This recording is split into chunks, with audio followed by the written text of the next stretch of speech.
at the Open Mobile Summit, and we're with Chairman Tom Bedecarre of AKQA. And Tom, thanks so much for joining us. And please start first by telling us a little bit about your role. Sure, thanks, Robert.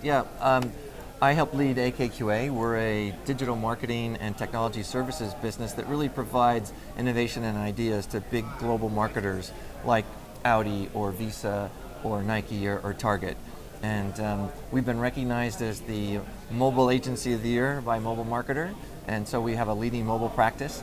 And I also help WPP, the holding company that we're a member of, identify venture investments in Silicon Valley, and my first venture investment was a company called Musi, which is a mobile app. So I'm pretty involved in the mobile ecosystem here in San Francisco. All right, so we talk about the dawn of the 100% mobile lifestyle. You say the train has left the station, but depending on the company, depending on the market, there's still a lot of track ahead of us before we get anywhere close to that destination. Where would you say we are right now, and what are the biggest hurdles to getting a little bit closer? Well, certainly we see consumers have fully embraced smartphones, embraced tablets, and the growth curves on both of those products are just off the charts.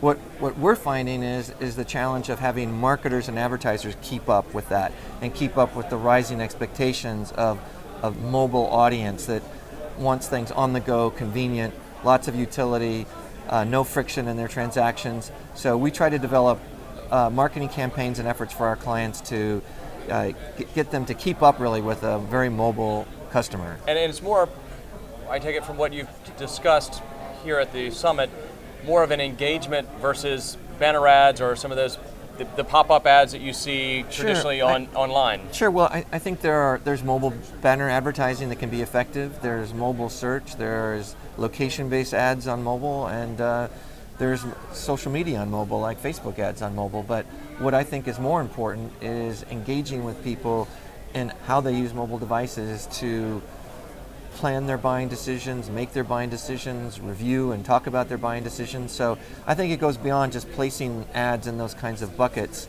and rethinking how you have an experience with your customer. When you talk about an experience, what about more customization? I mean, there's so much more data available on the customer who is engaged using a mobile device, whether it's your social graph or your history or you're signed up for their rewards club, whatever it happens to be. How are your clients using this, and where do you see this going? Yeah, well, we're very much about using data to personalize and customize experiences. We just recently launched a massive new web experience for Audi USA, so that if you're an Audi customer, whether you're looking on a smartphone or a tablet or your PC at home, there's going to be a personalized and customized experience that's related to whether or not you're a current owner, whether or not you're interested in sport utility vehicles or sedans, and all the information that we can gather about a customer, we'll use that to customize what's happening on their device, and certainly reflect the device. If you're using a mobile device, you're probably interested in the nearest dealer to get a car service appointment. You're probably not using a small mobile screen to configure a new car that you might be planning to buy. That would probably be on a tablet or a PC at home. I was going to say, but you're probably not doing that in the car. I mean, there are enough distractions in the car as it is, but I think you want to, get to my nearest dealer quickly, and so that's part of the customization experience, is that we want the information that's on the mobile device different from what's on the PC, because you're in a different state and you want a different experience in those two. But they're getting real-time feedback too at the same time. I mean, Audi could use that in a way to figure out which features are being used more, how things are being used in the real world versus when they dreamed up this bells and whistles to put on the car. We track all the information about when people are configuring a car, what features they're interested in, what colors that they want, and we can feed that back to Audi so that they can put the right color cars on the lots. Or in the right market. Exactly. Interesting. Now, we talk about the ad spend on mobile, and we're talking mobile devices, not necessarily autos. It's pretty minuscule, though. I mean, again, just about 3% of ad spend right now is going to mobile, yet everyone realizes that mobile is the future, or they're saying it anyway, they're talking the talk, but when do we see them really migrating over? Are they going to grow the pie, or are they going to take this money away from print and existing media? Well, I feel like we've been to this party before, because we watched internet spending go from a few percentage points to 5 or 10 to now it's up over 20% of advertising spend on search and display advertising. Mobile is still starting out, it's still small. The advertisers are just putting their toe in the water. And even though we mentioned all these ways that you can advertise and display and search and social, I think there's still a skeptical group of marketers and advertisers that are making small bets, and certainly AKQA is trying to help our clients make bigger bets and to get to mobile customers faster. Yeah, well, certainly one that's done that has been Nike. They were fairly early on with the tracking devices they worked with Apple on, but they've really starting to create their own ecosphere, which not only sort of at least intends, at least that's the stated intent, is to make people a little healthier, but obviously to do it with Nike gear as part of their lifestyle. Well, I think Nike early on saw that they have to go beyond just selling shoes and apparel to athletes, that what they want to do is help athletes be better athletes. And if that means it's a training app on your mobile phone, or it's a fuel band that tracks your activity, or whether it's a video game that treats you like a personal trainer in your home, all of those things add to the value that's created.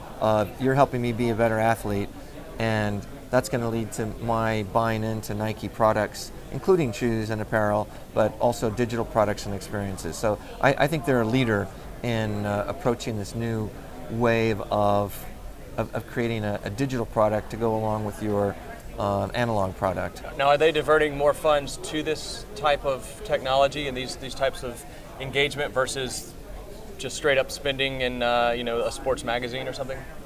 I think that they're very much about reaching customers where they are, and increasingly that means in digital devices, mobile, tablets, and yes, they're very much about finding people and connecting with people, not necessarily about supporting paid media. That's not what they're in the business of doing. Right.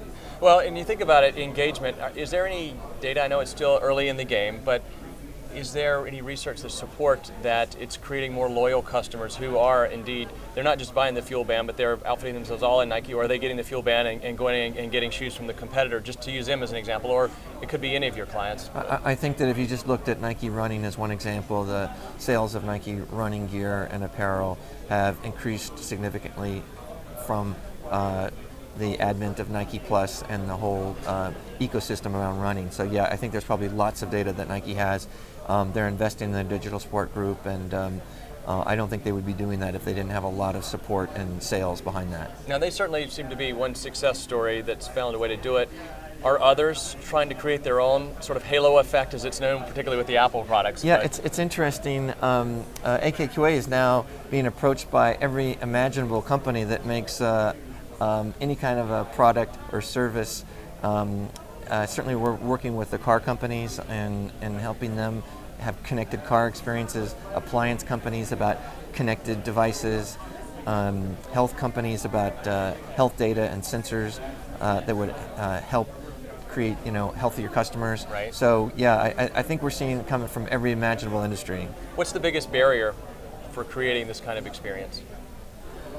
I think it's just shifting from this notion that advertising needs to be about TV or print or radio, as opposed to the idea of creating engagement might mean creating a digital product or service that's going to add value, convenience, utility for customers, or entertainment. And so a lot of what we do is now creating software products and services, and sometimes hardware products and services that add that kind of increased value, not necessarily an advertising message.